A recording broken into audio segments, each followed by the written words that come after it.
Hey folks, Devin Hillsdon-Smith here, your host. Site Selectors Are People too. Man, apologies, it's been a while. But it feels like a while. It's only been a week and a half. But 2 weeks? It's been more than a week. You're going to notice I sound a little tired on this one. But the nice thing is, and this is acting, this all leads into today's theme, which is it's something that I think everybody has trouble with these days. But in particular, I found that in our profession, work-life balance does not seem to be as well protected as it could be. I'll put it that way. So the last couple of weeks I've been traveling pretty heavily, pretty slugged over with work. I don't know if that's a term, but it is now. Slugged over. And, you know, I've been giving it my best to try to find some balance. So again, apologies, it's been a little bit longer than normal. But I think given how my last couple of weeks have gone, I'm in the right mindset to talk about this one. And I'm going to give a big old caveat right now. Me, Devin, to you, the ether. I am not exactly an expert on work-life balance. Not something that folks would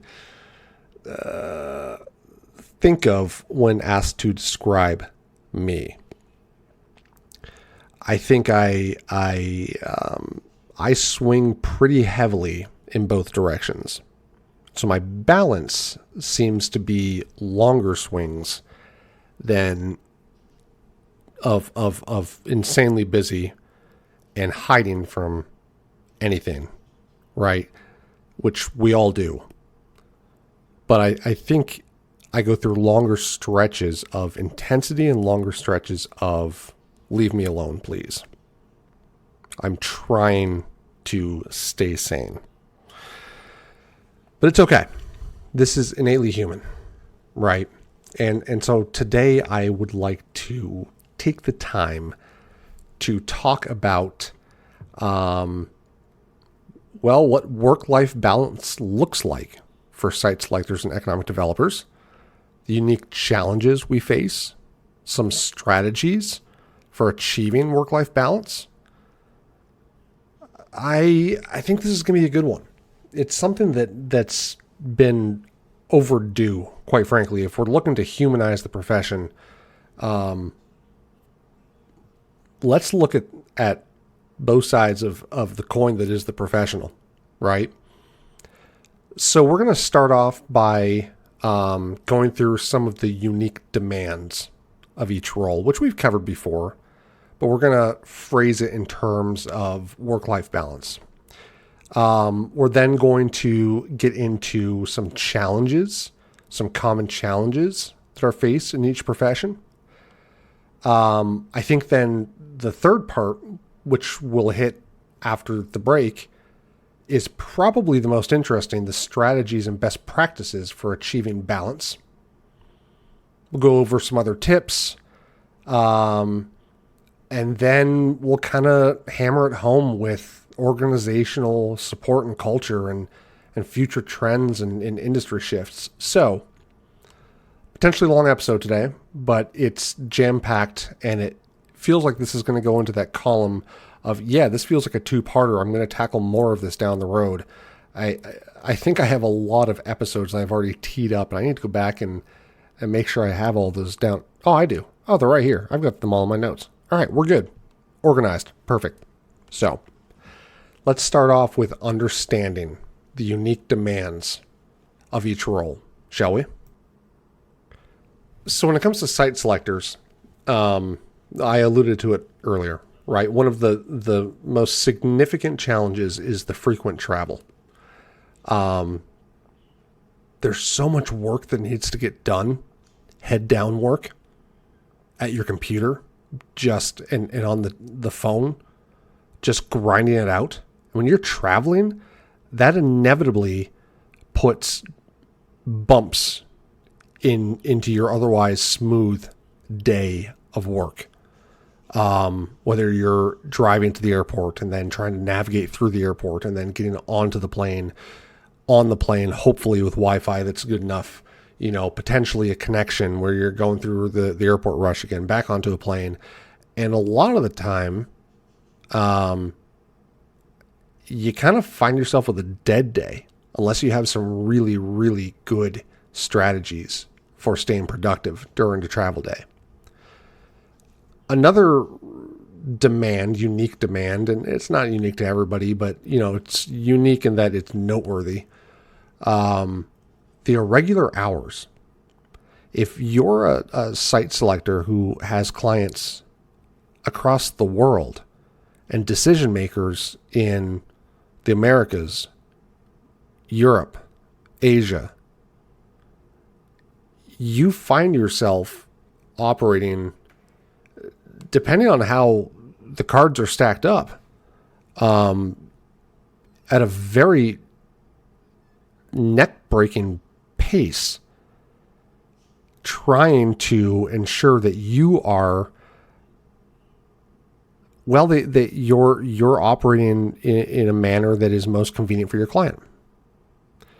So frequent travel, irregular hours, long hours, right? We all know we have long hours in this profession because there's high stakes and a pressure to deliver optimal recommendations to our clients, which means we can't just do the 8 to 5 and call it quits. At least for me and many others that I've spoken with, your mind just keeps racing.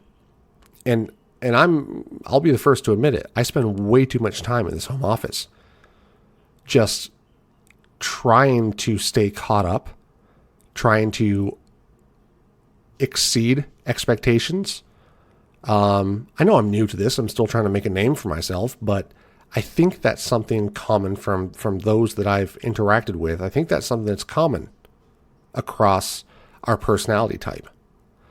And don't forget, like I said before, right? When you're traveling and there's bumps in the road, one of the biggest time sucks, one of the most unique demands probably about this role is the client interaction and the data analysis. A lot of times those functions are separated in a consulting firm, in a consulting environment, but the client interaction and data analysis is merged for a site selector. You can't obtain the data necessary without strong client interactions.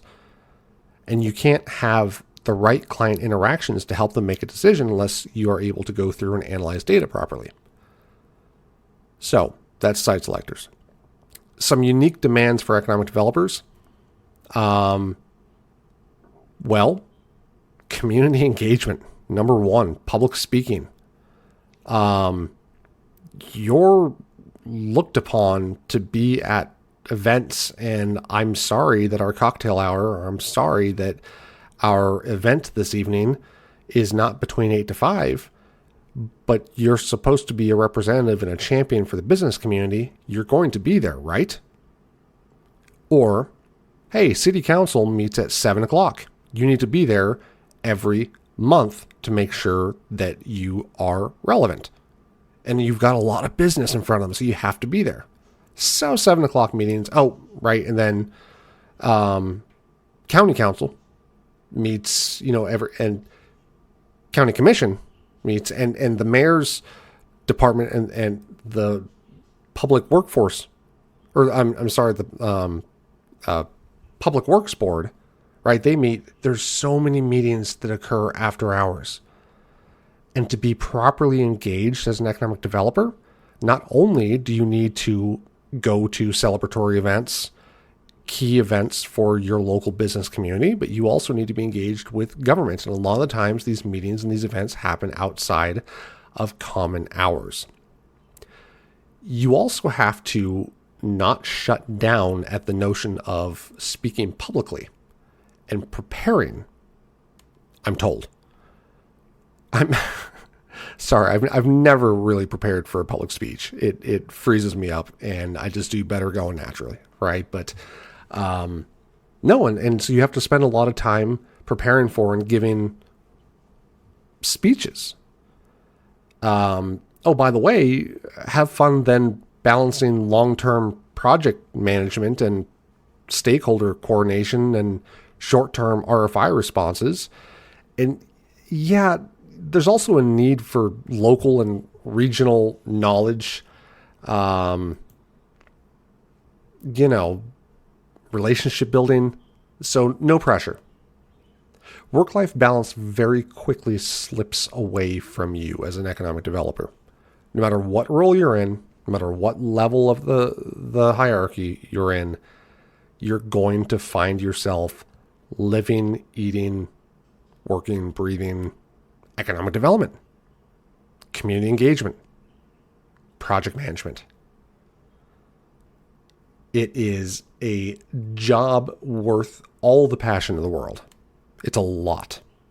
So both site selectors and economic developers, right? We have unique demands of our roles. We have demands that kind of overlap with each other. The need to be perfect, the need to deliver optimal work product, right? But then you've got the frequent travel. You've got the community engagement where it kind of differs, but you get the point. When I was an economic developer in my last role, before I moved over to the dark side of site selection, I would regularly, salaried employee, paid for 40 hours of my week in my life, I would regularly put in 70 to 80 hours. Not getting paid anymore. And I'm not saying that to pat myself on the back or to wag my finger in my face, maybe a little more the latter than the former. Got it that time. But that is so typical for folks in economic development. Site selection, I'm putting in the same hours, if not more. Just there's not enough hours in the day. And if you don't know how to properly manage your day, it can very easily slip away from you within the first 30 minutes. We've all been there. And I hope that there are folks listening to this. Well, I hate that there are likely folks listening to this nodding your heads, right? About just knowing that feeling. I've asked these questions before in our stories from the road. What does a typical day look like? There is no typical day. You might go to bed the night before thinking you know what that next day is going to look like. You're wrong. Man, are you wrong. Fires to be put out. You get the point. And I will tell you that being on one side versus the other, one side as a site selector where client demands reign supreme, and on the other side where community demands as an economic developer reign supreme, just two different flavors of the same ice cream. We are all going through it. And so for those of you that were nodding your head and you hate the fact that you even did it, right? Because you're just shucksing yourself for even giving a moment of weakness. We're all in the same boat, right? We're all in the same boat. So those are some of the unique demands. And if this wasn't depressing enough, let's go into challenges faced in each profession. Site selectors, difficulty in disconnecting from work, period. It is very, very difficult to disconnect from work. I've had a client that literally said, I don't care if you're on vacation. If I want a meeting or a call, I expect you to be available. And you know what? That's not the most ridiculous thing I had heard that week. But you have to remember, for these clients, this is a massive decision you're helping guide them through, right? You are expected to be part of the team.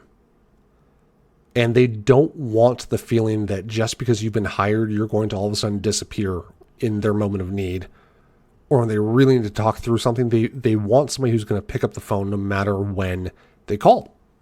And so there's a difficulty in disconnecting from work. Not only generally, but then back to the earlier unique demand. Sorry, my phone was buzzing. Was not a client. I was checking because I thought that would be deliciously ironic. But disconnecting not only in general, but while traveling. While traveling, it makes it even harder, right? So one of the common challenges faced as a site selector is disconnecting in work or from work, but especially when you're traveling. And when you have a packed travel schedule, I've already kind of put you through the panic imagery of running through the airport and making connections and trying to fight to get Wi-Fi on an airplane. If you have a packed travel schedule, don't forget you also have to spend the night before, probably an hour, packing, unless you're really efficient. You also then have to spend time when you get home unpacking, doing your laundry. And if you have a really packed travel schedule, you could then, in the same day, be unpacking and packing again, or in a couple of days. And that really throws you off. Just constantly trying to prepare for being somewhere new. And so that's a challenge because you have difficulty in disconnecting from work at all points if you travel a lot. As I mentioned before, there's difficulty in balancing client expectations with your personal time. I personally have, for any of the key decision makers for any of my clients or other critical members like my team members, I have my phone set so that no matter what the setting is, if it's on mute, if it's on low, if it's on vibrate, it will turn the volume up to full blast and it'll play the Imperial Death March from Star Wars. Nothing like being woken up at 3 a.m. to dun dun dun dun dun dun dun dun dun dun dun dun. You get the point.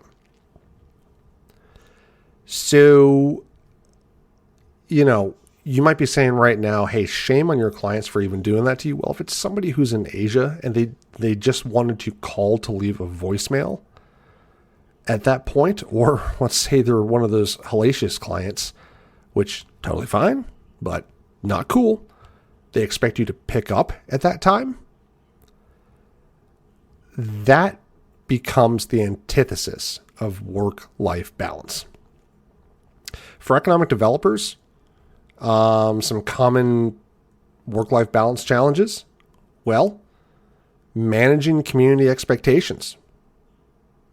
Managing your persona as a representative of the economic development organization with just being yourself out in public. I had a hard time fighting the bleed over across that line.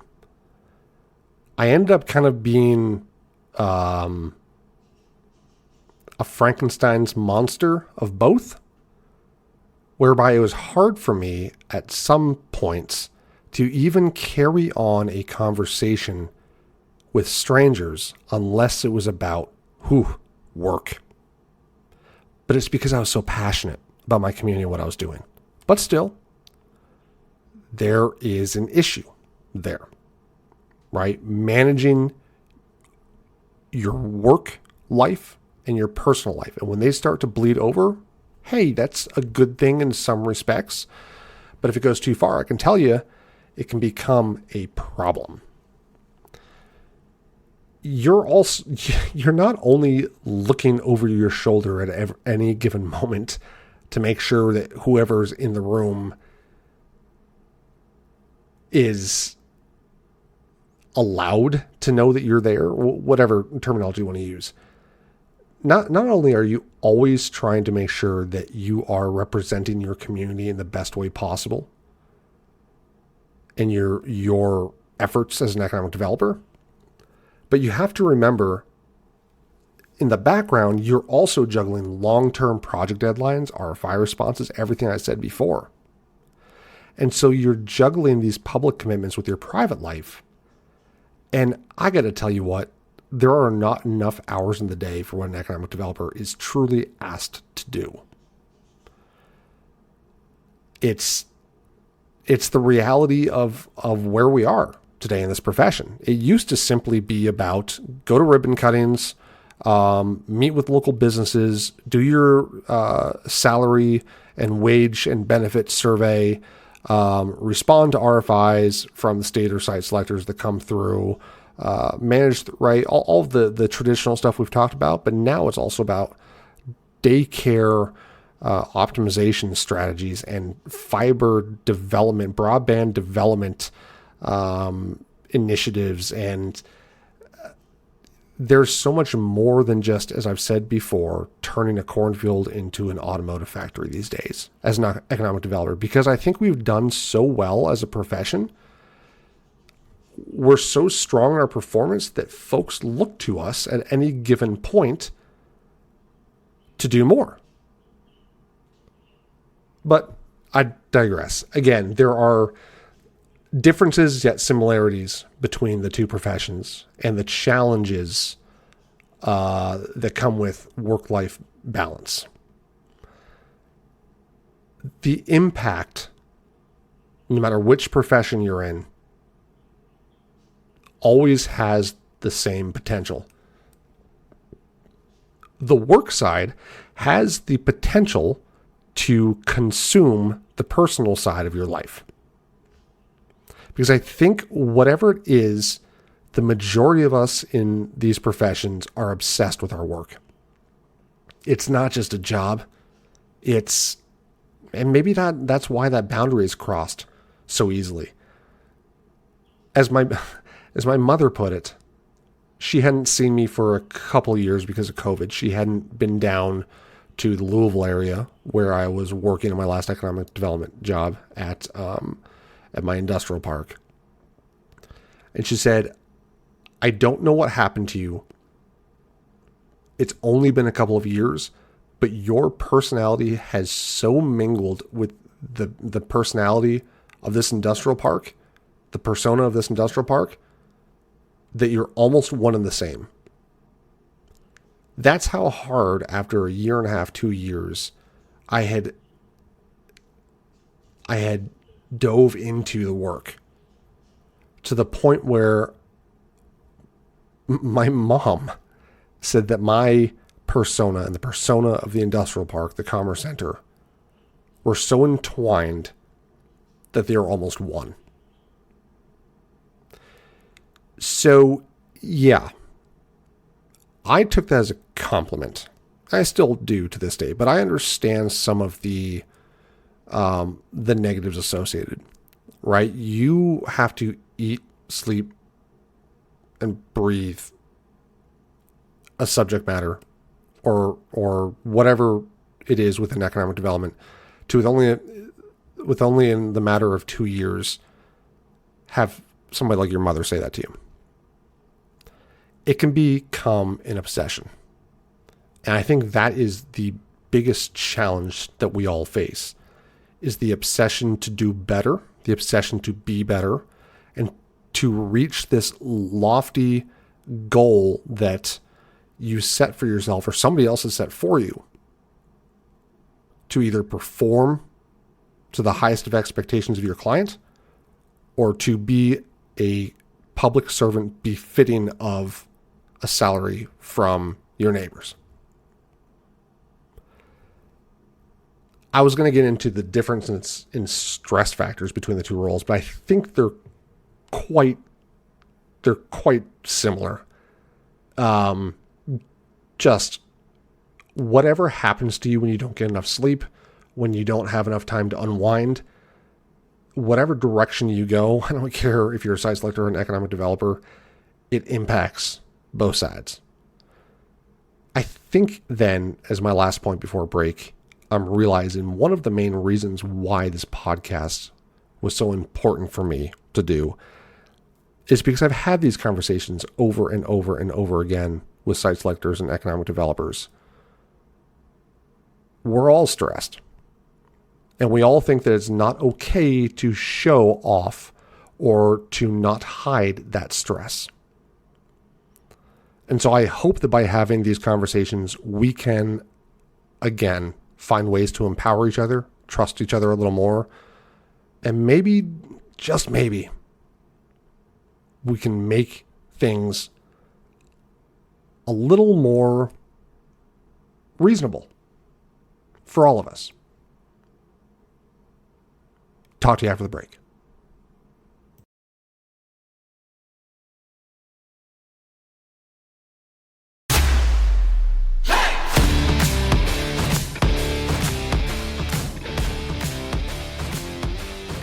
All right, we're back. You know what? Even just during that break, when I had a moment to collect my thoughts, the first path my mind started to go down was, oh my God, if a client was to, listen to this, they're going to take all this as a sign of weakness.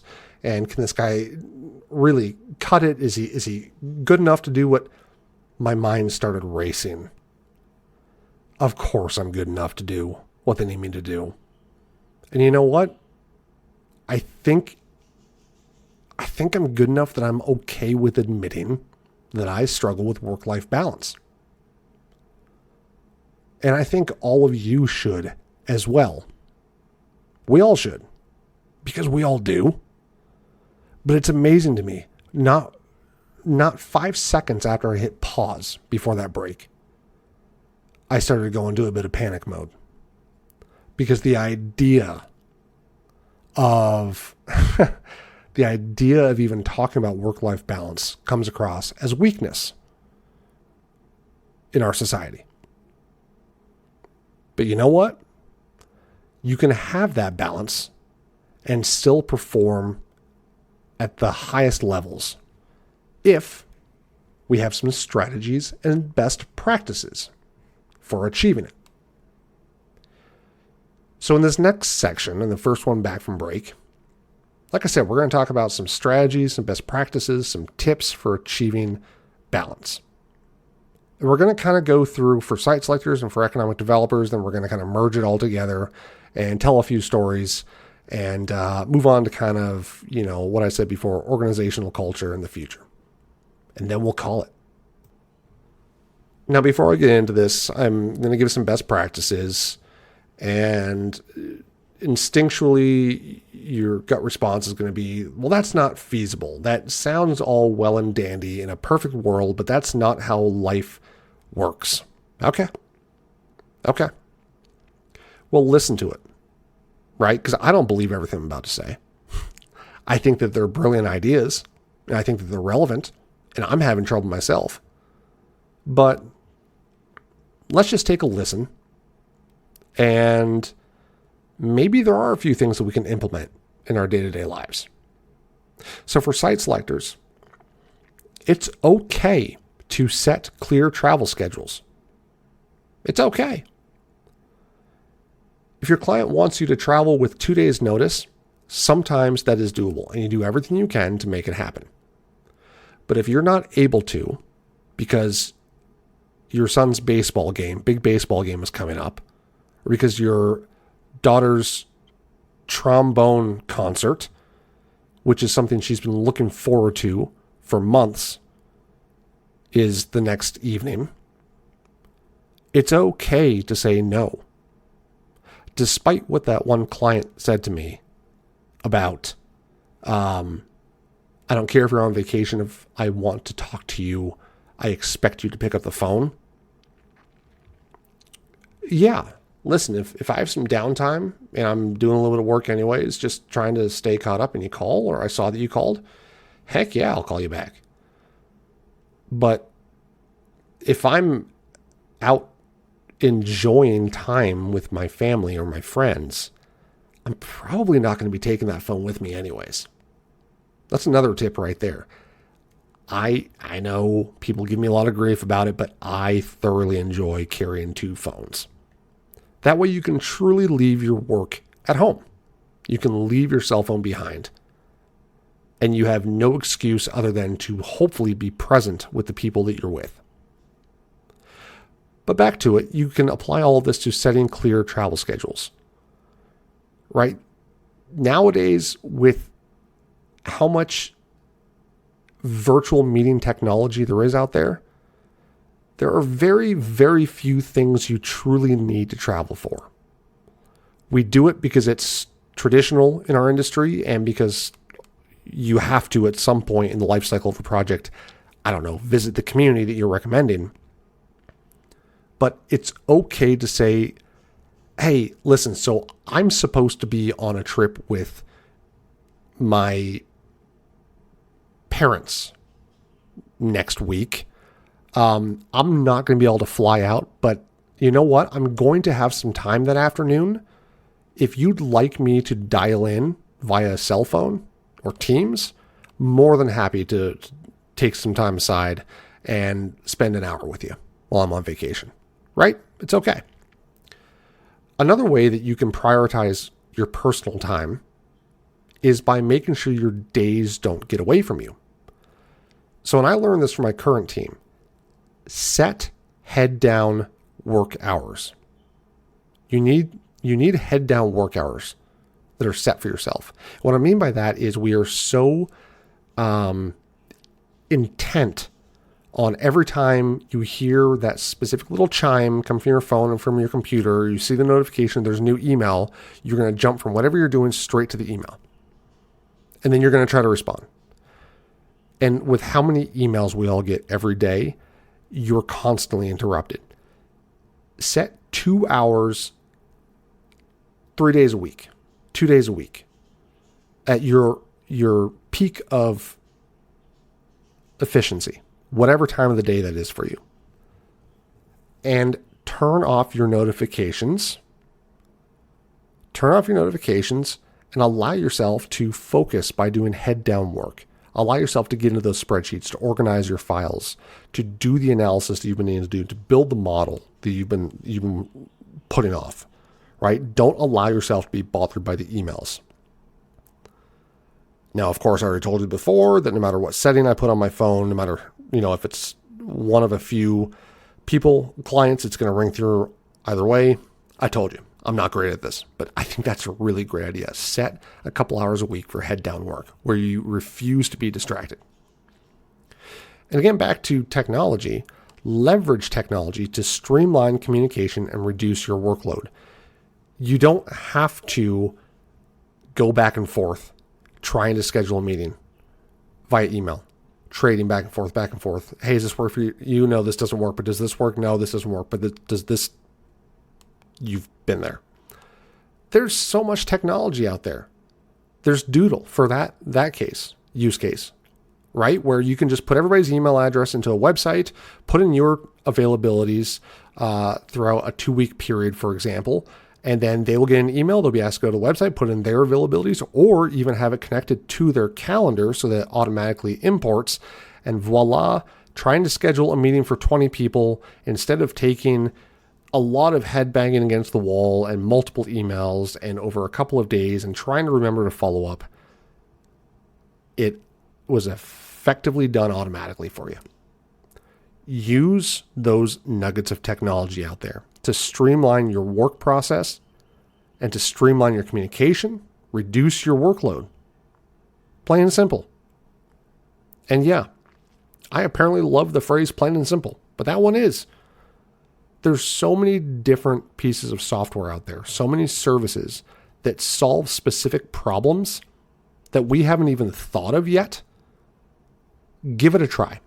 The next time you find yourself just gnashing your teeth because you're wasting, in your mind, time doing something again, see if there's some AI out there. See if there's a software, if there's a website. that will automate the process, or at least assist you with the process. That way you have more time to get the head down work done and to have those meaningful conversations and interactions with your clients. My last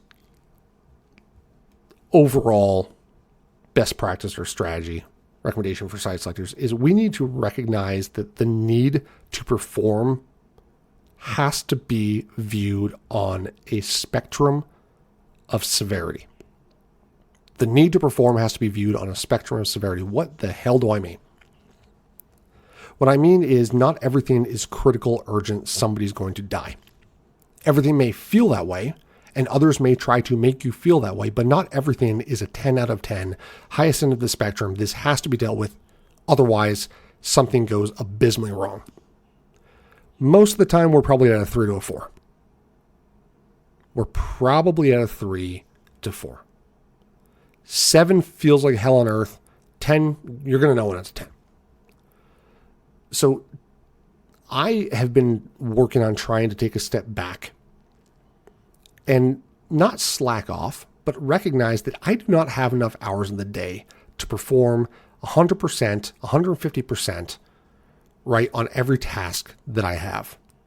So I need to figure out how to be more efficient comprehensively. And so I'm trying this spectrum of severity. I'm going to try to weigh it out. How critical is this? How severe is this matter, truly? Is it something I can delegate to somebody else? Is it something that needs to be done anyways? Do me a favor and look up something called the Eisenhower Matrix. The Eisenhower Matrix. It's a way to prioritize your to-do list. It organizes tasks by urgency and importance so you can effectively prioritize your most important work. Named, of course, after the 34th President of the United States, Dwight D. Eisenhower.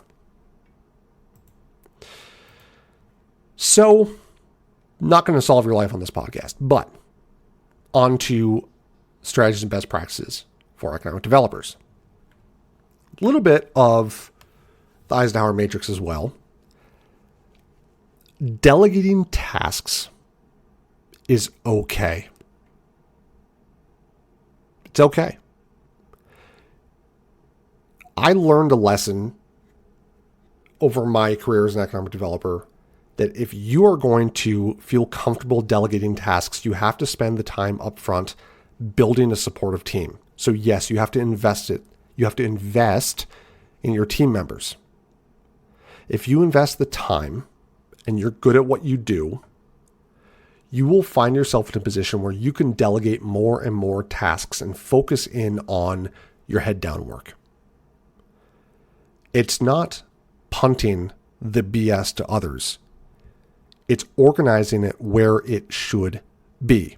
If you have a supportive, well-trained team, you've basically bought yourselves hours in the day.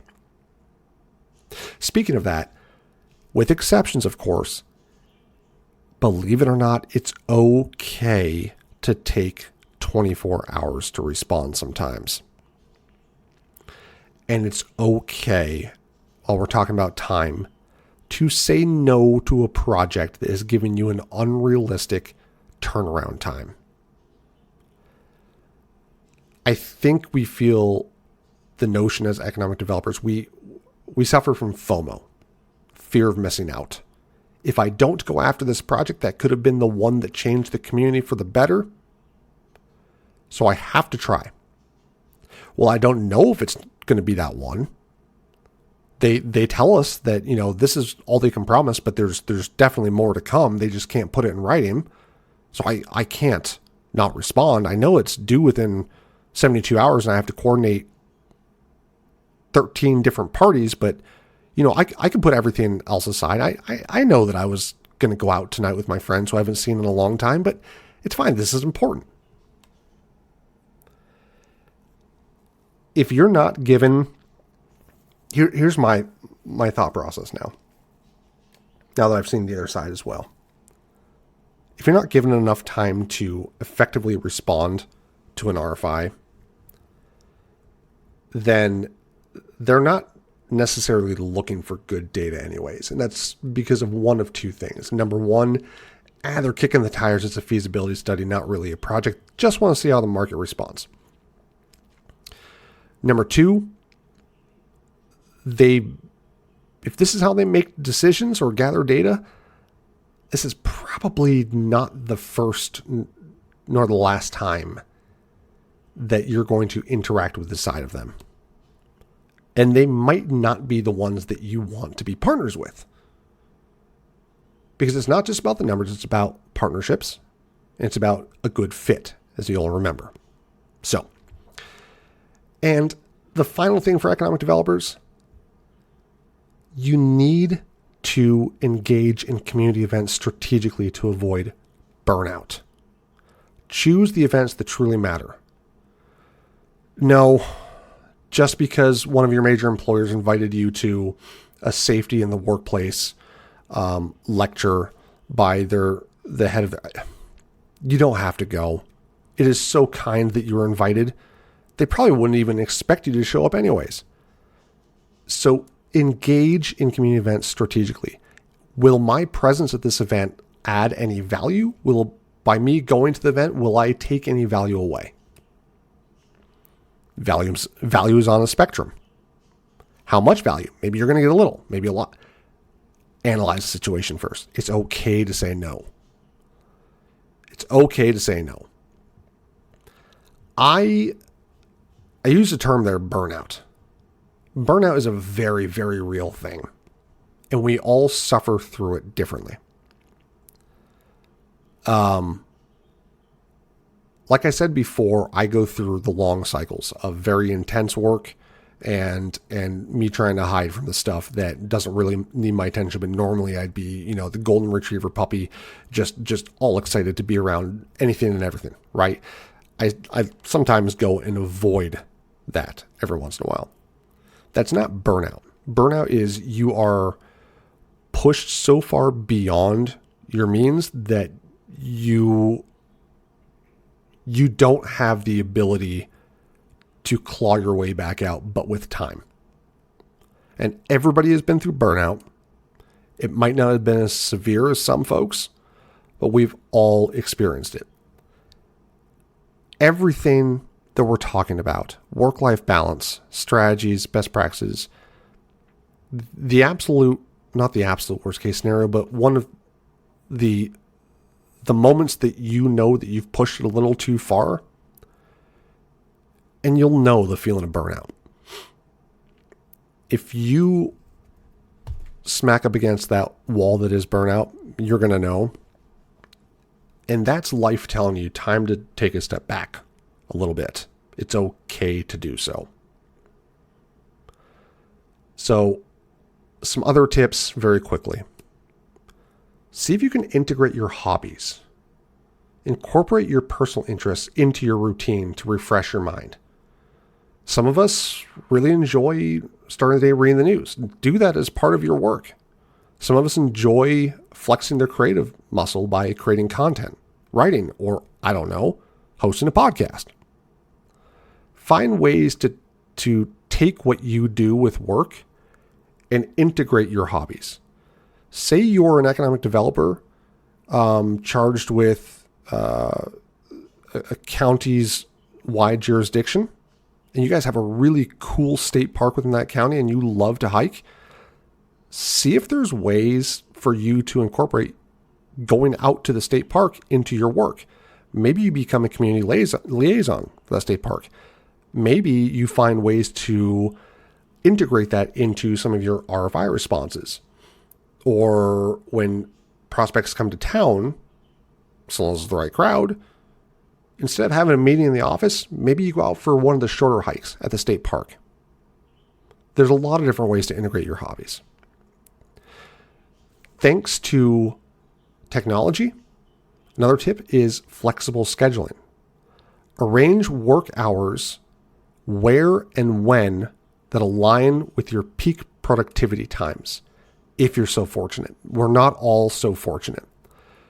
But if you can schedule those head down work hours for your peak productivity time, then we're talking. So see if you can find some alignment instead of trying to slog through, or what did I say earlier that I coined? I forget, but instead of trying to slog through when you're at your absolute worst, for me, that'd be in the morning, and trying to do some really hard-hitting, intense analysis, I'm not jiving at that point, right? So be flexible with your scheduling and arrange your hours and the places that you work to align with your peak productivity times. Your work environment. You should create a comfortable and inspiring workspace that encourages focus and relaxation. And we're going to get into this in the next part here, and then we're going to call it, but organizations that have a culture of supporting hybrid or at-home work environments for those people who thrive better in that way because they can create comfortable, inspiring workspaces, well, they get more focus and relaxation out of their employees, and they get a better work product. You can also practice mindfulness, engage in activities like meditation, yoga to reduce stress. I don't do it. I'm just saying I've heard it works wonders. But you can find 10, 15, 30 minutes throughout the day to shut the door. Again, not for everybody. I'm not trying to claim that everybody has the ability to just shut the door and do some yoga or do some meditation. But if you do have the ability to do so, it really is a quick reset for your brain. And speaking of that, find ways to limit your screen time. This is back to the head down hour, right? The head down work hours. If you really want to flip that in inverse, set specific times, and only specific times, that you're going to check emails and notifications to avoid constant connectivity. Now you can set rules, right? Like my Imperial Death March going on full blast. So I don't have the anxiety of, did I miss something critical from a critical client or somebody else in that regard, right? I can always set it so that this limitation of screen time is overridden. And that helps me to not freak out that I missed something on the far 10 out of 10 end of the spectrum of severity. So it allows me to put my mind at ease, knowing that I'm not getting the constant ding, ding, ding, ding, ding, ding, ding, ding, ding, ding, ding, ding, ding, you know. I wonder how that's going to sound in post. So anyways, folks, those are some strategies and best practices. And quite frankly, there are so many other folks out there that are better at this and have better ideas than I do, but I wanted to get the conversation going. So as always, I've put links into the podcast description, anything from Harvard Business Review with time management tips to work-life balance tips for business professionals by Forbes to economic development networks and forums. It's Reddit, but there's plenty on there if you dig through. Some mental health and well-being. I just wanted to get the conversation going. If you're interested, take a look at those links and please reach out. But before we go, I did promise that we're going to talk about two more things: the role of organizational culture and the future. So for both professions, the importance of a supportive workplace culture that values work-life balance makes you better as a professional. Having flexibility in work arrangements, such as remote work or flexible hours, encouragement of open dialogue about balance and well-being. I've been in environments where that was absolutely frowned upon, and I can tell you what, those environments were always the worst to be in. I have always encouraged others around me at work to engage in open dialogue with me about balance, well-being, and how they're doing. Because I expect if I come to them that they're going to return the favor. And sometimes it's not enough to have your normal support network at home. Sometimes you need that at work as well.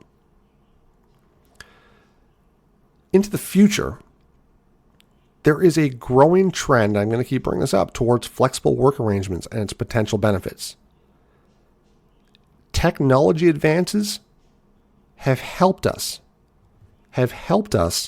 to find ways to avoid travel to the office, travel out of town, the need to go back and forth in an email just to find a time to meet. But they can also hinder us, right? So the future is not all, roses and butterflies. Technology means that we're constantly reachable. Unless you have two phones, I'm just saying.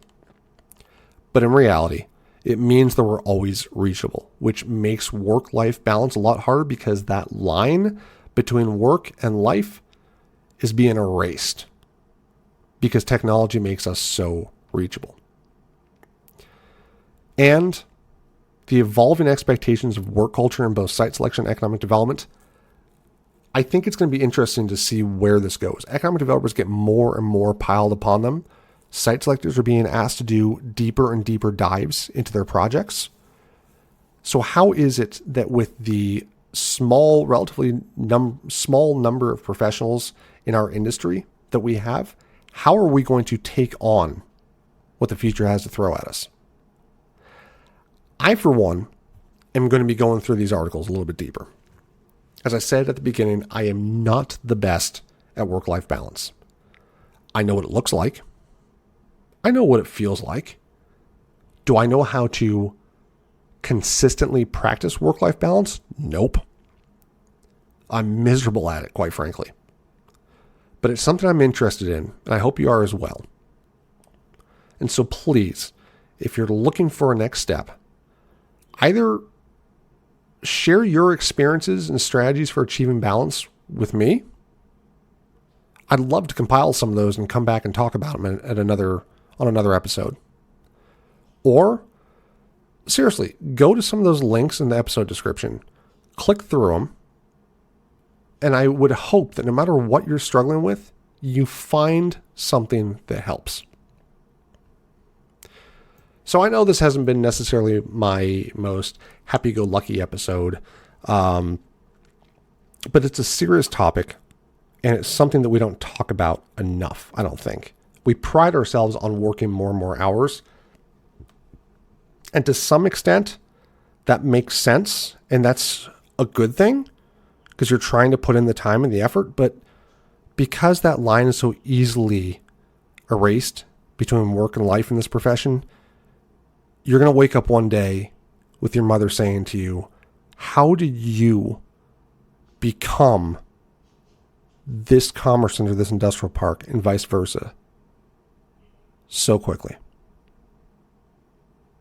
All right, folks, that has been a wrap. I don't know if the next episode is going to be a Stories from the Road or if it's going to be a monologue from yours truly. So I'm going to leave it at that. And when we come back, if we have any from anybody, we're going to go through some thoughts from some listeners on work-life balance. Because I don't want this to be something that we just talk about and say, wham, bam, thank you, ma'am, on to the next one. It's critical. And if you're not doing well and you need somebody to talk to, please reach out. I'm serious about that. Even if it's just for somebody to listen to you. So, with that being said, site selectors are people too. And I'm your host, Devin Hillsdon-Smith. Talk to you next time. Just a heads up, views expressed in this podcast are solely my own and are not attributable to any employers, whether past or present. Thank you.